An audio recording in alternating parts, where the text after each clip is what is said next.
Hi, I'm Mia, 30 years old, trying to keep my life balanced amidst the family chaos. Growing up, I always felt like the backdrop in a play where my sister, Sophia, took center stage. Our mom has a way of making everything feel like an audition for her approval. And let's just say Sophia always got the lead role. It's not Sophia's fault, though. She's been going through a tough time after her divorce. But somehow, Mom uses this as a reason to put more pressure on me. Just last week, during our dreaded Sunday family dinner, Mom slipped into her usual spiral. You know, Mia, maybe if you weren't so tied down, Sophia wouldn't feel so alone.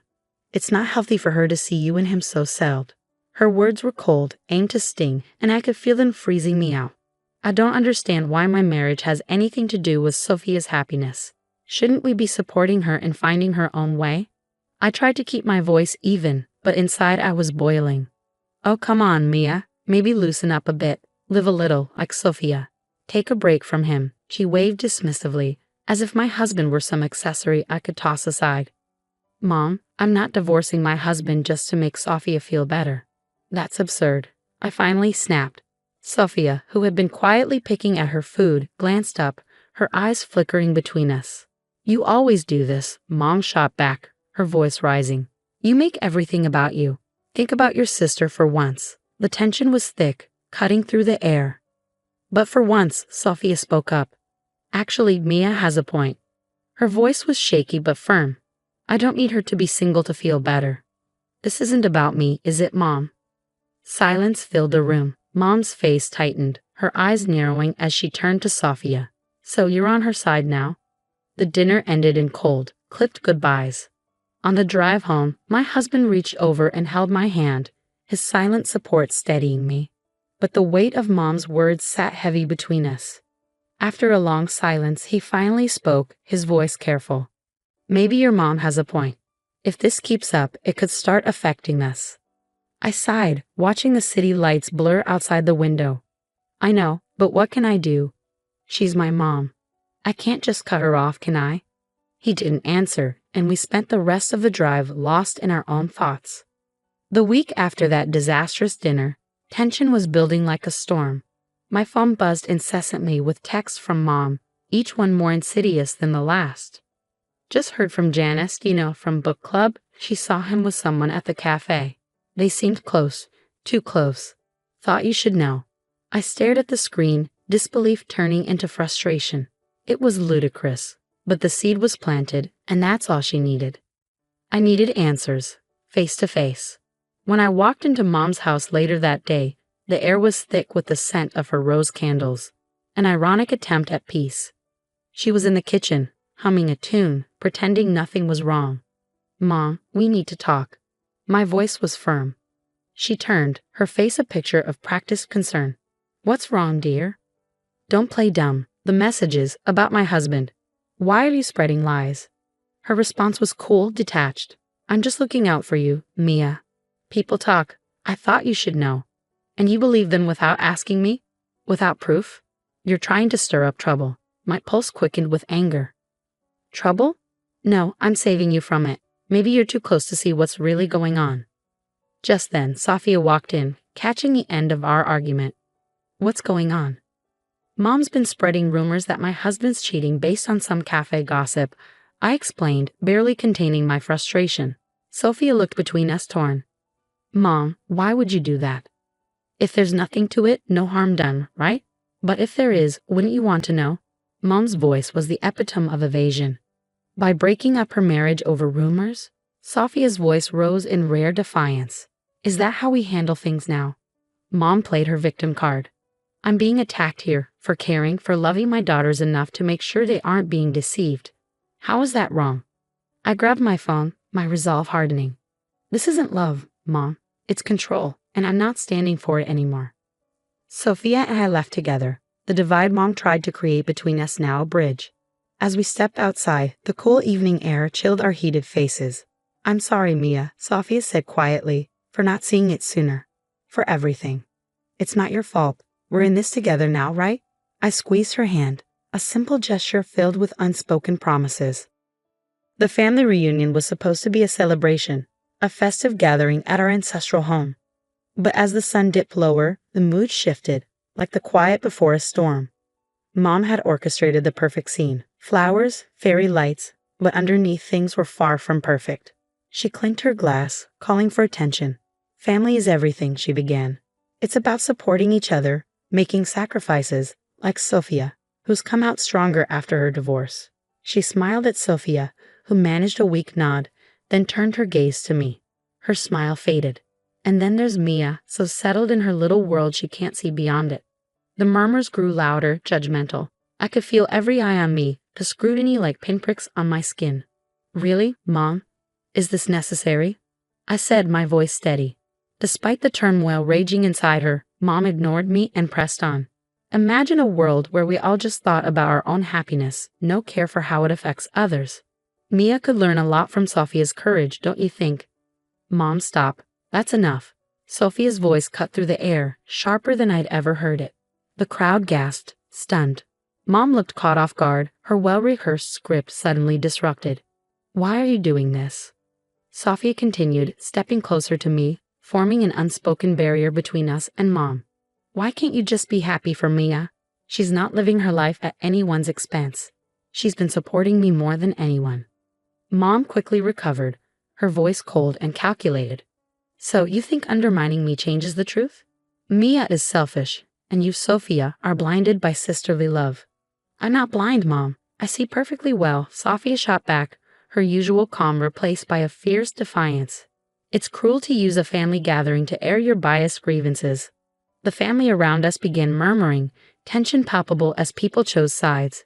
Mom raised her hands in a gesture of supposed peace. You're both my daughters, and I love you. But sometimes love means telling hard truths.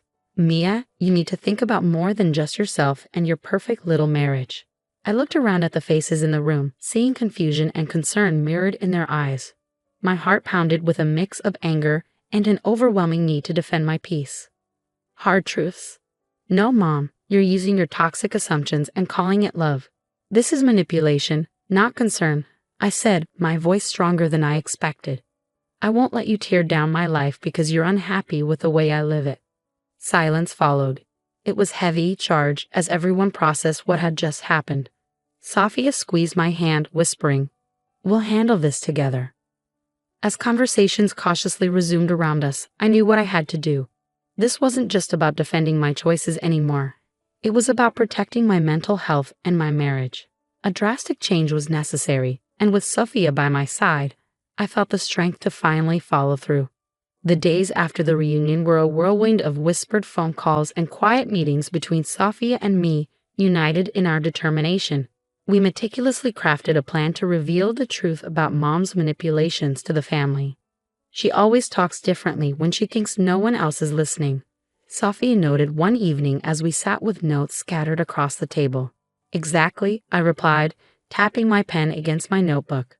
We need to catch her in the act. Show everyone the real Mom, the one we deal with behind closed doors. Sophia's eyes brightened as she scanned her laptop. What if we use a voice-activated recorder? We could hide it during your next one-on-one with her. I smiled. Perfect. She's invited me for tea on Saturday, thinking it's to mend fences. Little does she know. Saturday arrived, and with it, a knot of nerves in my stomach. The recorder was hidden in my purse, discreetly positioned to capture every word. Mom greeted me with her usual tight smile and ushered me into the kitchen. As we sat down with tea between us, she didn't waste any time. Mia, darling, I've been thinking about our little discussion at the reunion. I want to help you understand where I'm coming from. I nodded, my heart racing, knowing every word was being recorded. Go on. She continued, her tone laced with condescension. Sophia needs us now more than ever, and your stubborn independence could set a bad example. I'm only trying to look out for the family. And by looking out, you be trying to control my life, telling me how to be a wife. I kept my voice calm, steering her towards revealing more. It's not just about you, Mia. Sometimes we have to make sacrifices for the greater good. If that means adjusting your life, so be it. She leaned forward, her voice dripping with a fox sincerity that made my skin crawl. The conversation went on, Mom unknowingly laying bare her manipulative mindset, all caught on tape. The following week, we gathered the family again, this time under the guise of clearing the air. The tension in the living room was thick, everyone bracing for another showdown. But this time, Sophia and I were in control. "Thank you all for coming," I began, standing with Sophia by my side. "We believe it's important for everyone to see the full picture of what's been happening." I pressed play on the recorder, and Mom's voice filled the room. Her cold words, her manipulation, the calculated way she tried to control my life, it was all laid bare. As the recording ended, the room erupted in murmurs of disbelief. Mom's face paled, her usual composure shattered. "Is this true? You've been manipulating your daughters like this?" Aunt Marie asked, her tone filled with disbelief. Mom stammered, her eyes darting to the shocked and disappointed faces around her. I was just trying to." "No, Mom, you were caught," Sophia said, her voice unwavering. "This is who you are, and it's why things need to change." As the family absorbed the revelation, their murmurs grew louder. One by one, they began sharing their own feelings, perspectives that had been suppressed for years. Sophia and I exchanged a glance. It was done. The truth had been revealed, not to punish, but to protect and heal. The path forward wouldn't be easy, but it was necessary. The bonds between us, once strained by manipulation, could now be rebuilt on a foundation of honesty and courage. As the echoes of the recording faded, the room felt charged, waiting for Mom to respond. She stood visibly shaken, her usual poise crumbling under the weight of her exposed actions. I did it for the family," she stammered, her voice thin and unsteady. "To keep us together, to make us strong." Uncle John shook his head, his face etched with disbelief. "That's not strength, that's control. Manipulating Mia and Sophia doesn't keep the family together. It tears it apart." Aunt Marie added, disappointment clear in her voice, "You've always been the matriarch, yes, but this. We never imagined it went this far. Guiding your children is one thing. Controlling their lives is another." Mom's eyes darted around the room, seeking an ally, but found none.